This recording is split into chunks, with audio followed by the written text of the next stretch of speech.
300 men held off an empire of 1 million soldiers for 3 days. They did not wait for reinforcements. They knew reinforcements would not come. They did not hope for victory. No one ever told them they would survive.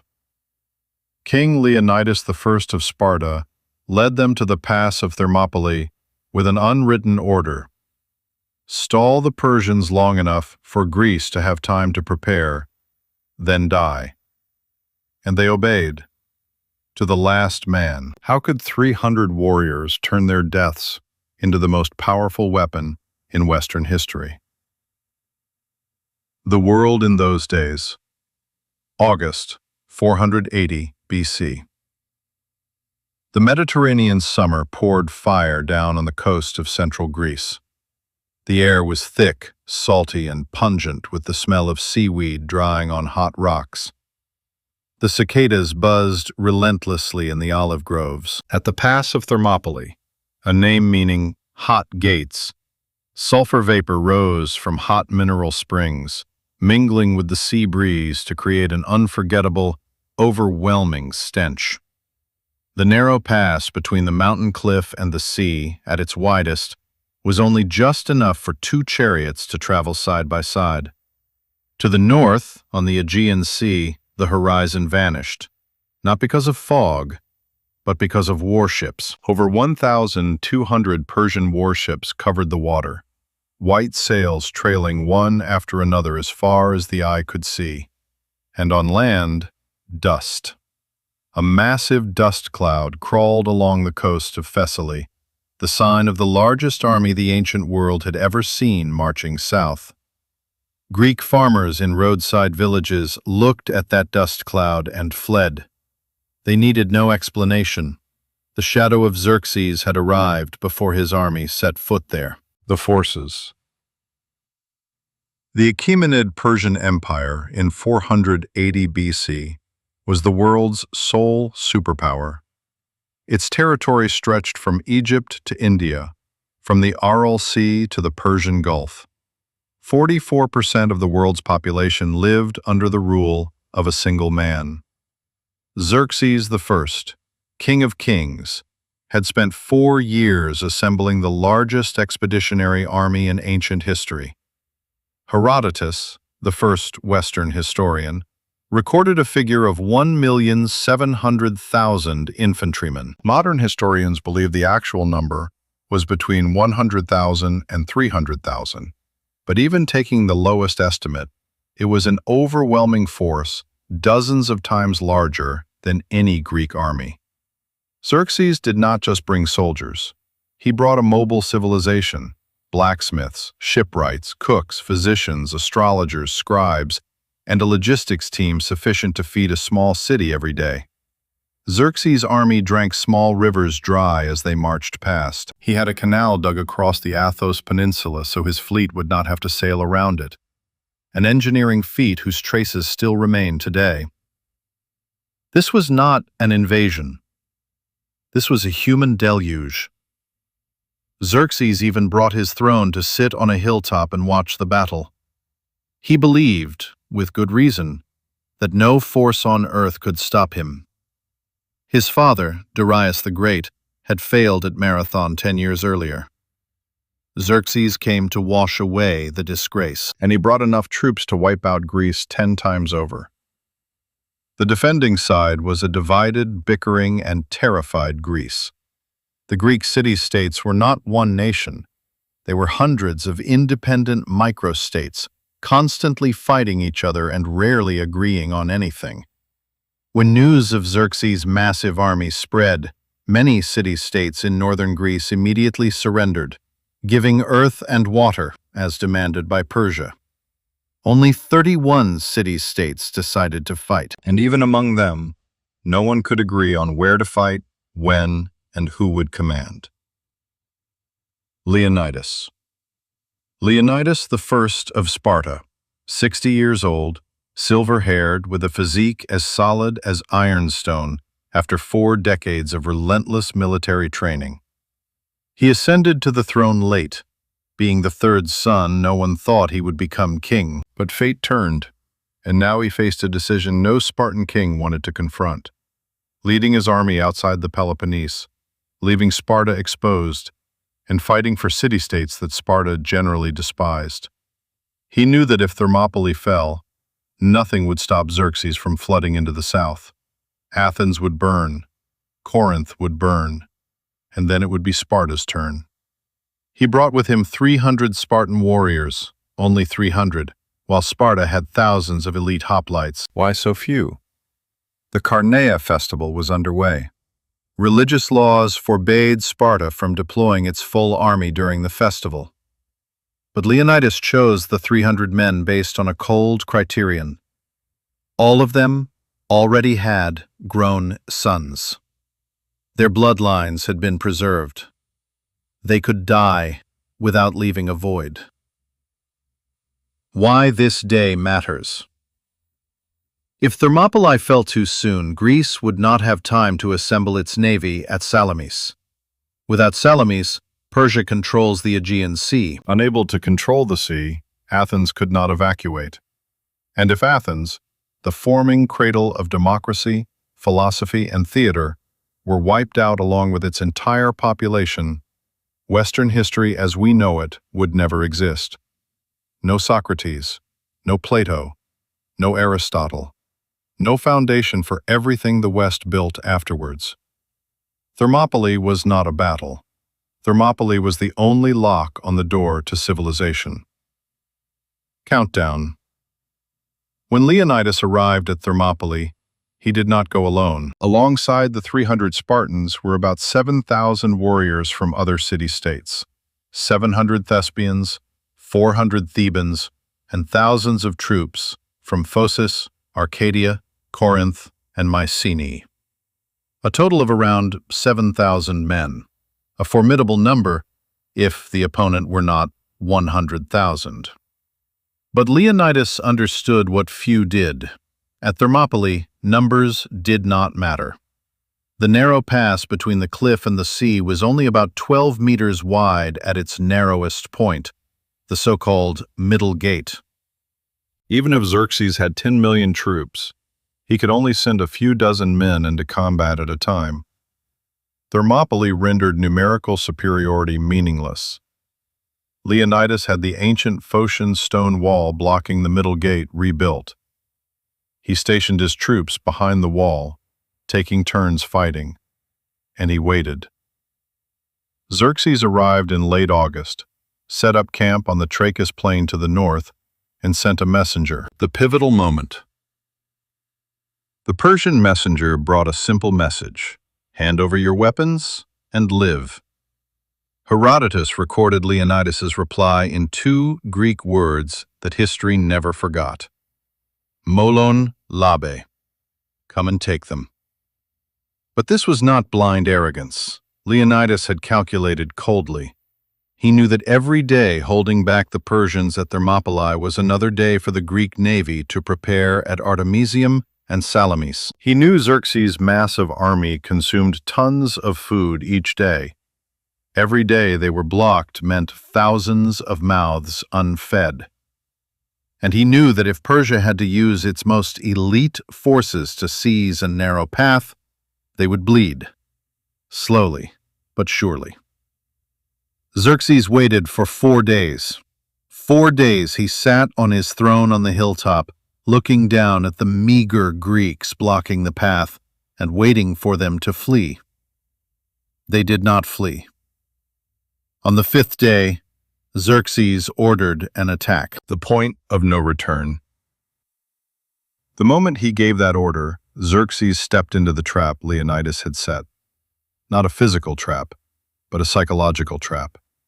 Each failed attack would diminish Persian morale and raise the spirits of all Greece.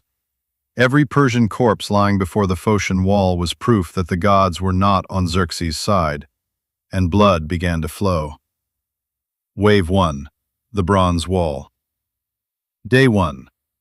Xerxes unleashed the Medes, the best warriors from the Iranian highlands. Thousands of men advanced into the narrow pass, with long spears, wicker shields, and iron helmets gleaming in the sun.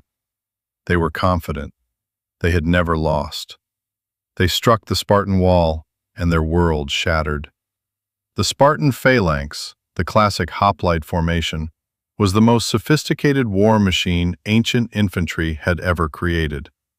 Each warrior carried a round hoplon shield weighing 9 kilograms, a dory spear 2.5 meters long, and a short xiphos sword. The shield of the man on the left protected the right half of the man beside him. When the formation closed, there were no gaps, no weaknesses, only a wall of bronze and steel advancing, pushing, stabbing, and crushing everything in its path. The Medes rushed in and died.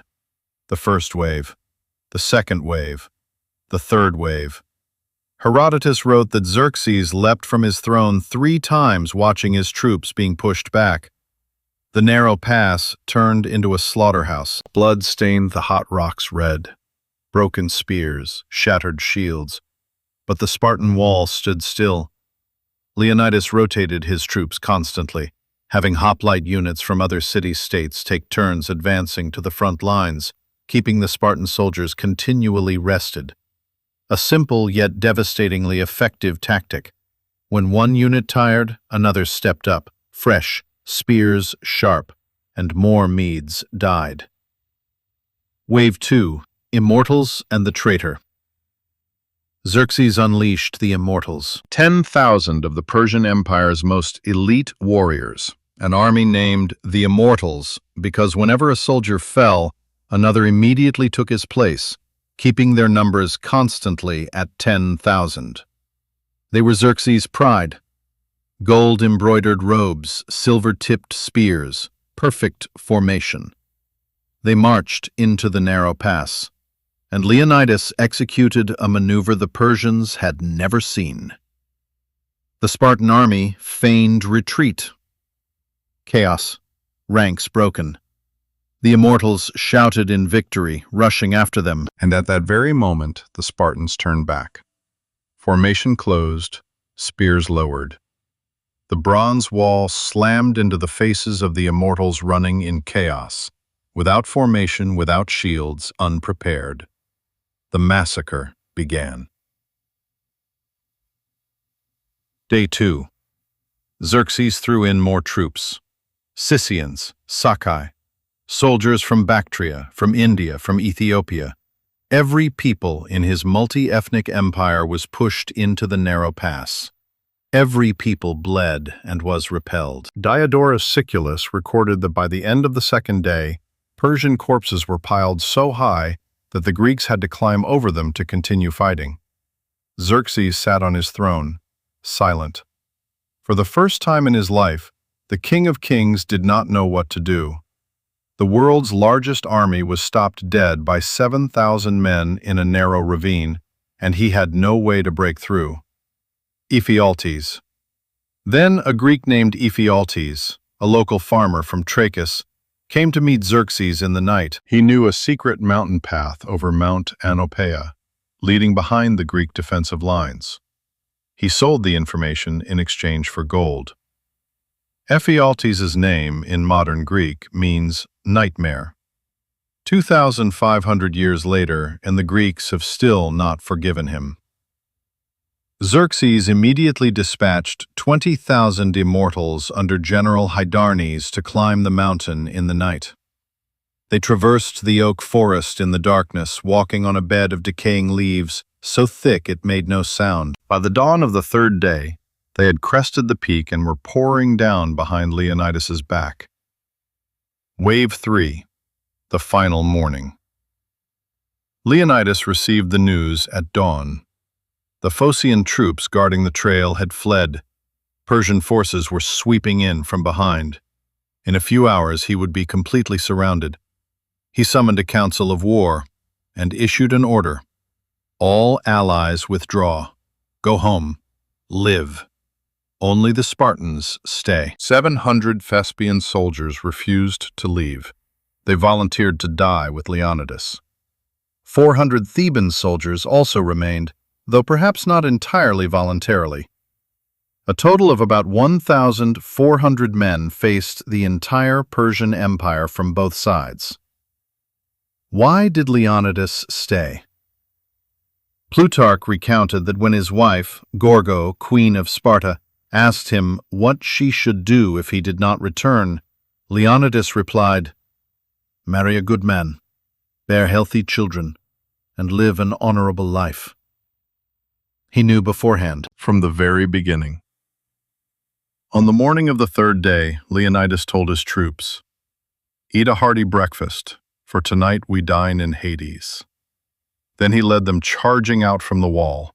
No more defending. Attack. 1,400 men hurled themselves straight into tens of thousands of Persians, thrusting spears, slashing swords, and when spears broke, when swords broke, they fought bare-handed. Herodotus wrote that in the final chaos, the Spartans fought with tooth and nail. Leonidas fell in the first charge. The Spartans fought over his body. 4 times the Persians captured his corpse. 4 times the Spartans won it back. When finally no one was left standing, the last warriors retreated to a small hillock behind the Phocian wall and died there beneath a rain of Persian arrows. 300 Spartans, 700 Thespians, 400 Thebans, all dead. But 3 days had passed. The 3 days Leonidas bought with blood were enough. The Greek navy at Artemisium conducted an orderly retreat to Salamis. Athens evacuated its entire population to the island of Salamis. 200,000 people, from newborns to the elderly, boarded ships over a week. Xerxes marched into Athens and burned the city. The Acropolis burned. The Temple of Athena burned. But the city was empty. Then, a month after Thermopylae, the Greek navy under Themistocles lured the Persian fleet into the straits of Salamis and crushed it. Xerxes stood on the shore watching his proud fleet be sunk one by one. He retreated to Asia, leaving General Mardonius with the remaining army. The following summer, at Plataea, the allied Greek forces annihilated that army. The invasion ended. It all started from 3 days at Thermopylae, 100 years later. The Greek victory in the Greco-Persian Wars ushered in the golden age of Athens, 50 years in which a tiny city on the shores of the Aegean gave birth to democracy, philosophy, tragedy, comedy, history, medicine, and architecture in ways that humanity is still using today. The Parthenon was built. Socrates taught. Herodotus wrote the first history book. Aeschylus, Sophocles, and Euripides wrote plays that people still perform. If Thermopylae had fallen on the first day instead of the third, Athens would not have had time to evacuate. Without evacuation, no Salamis. Without Salamis, Greece would have become a Persian province, like Egypt, like Babylon. And Western civilization, with all its achievements and sins, would be an entirely different story. Or there would be no story at all. The lesson for today. Thermopylae teaches us something that the world in 2026 is still learning over and over again. Victory does not always mean survival. Sometimes it means standing in the right place at the right time, with the price you are willing to pay. Whenever you see a small group stand up against an impossible force, in war, in politics, in business, and the whole world asks, why don't they give up? Remember that 2,500 years ago, 300 men answered that question by dying on their feet, never kneeling. On the small hillock behind the Phocian wall, a stone monument was later erected. On it was carved only one inscription, written by the poet Simonides.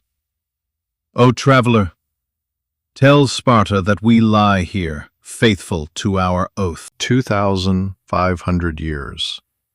The stone monument has weathered away, but the inscription has not. The unanswered question. Historians still debate.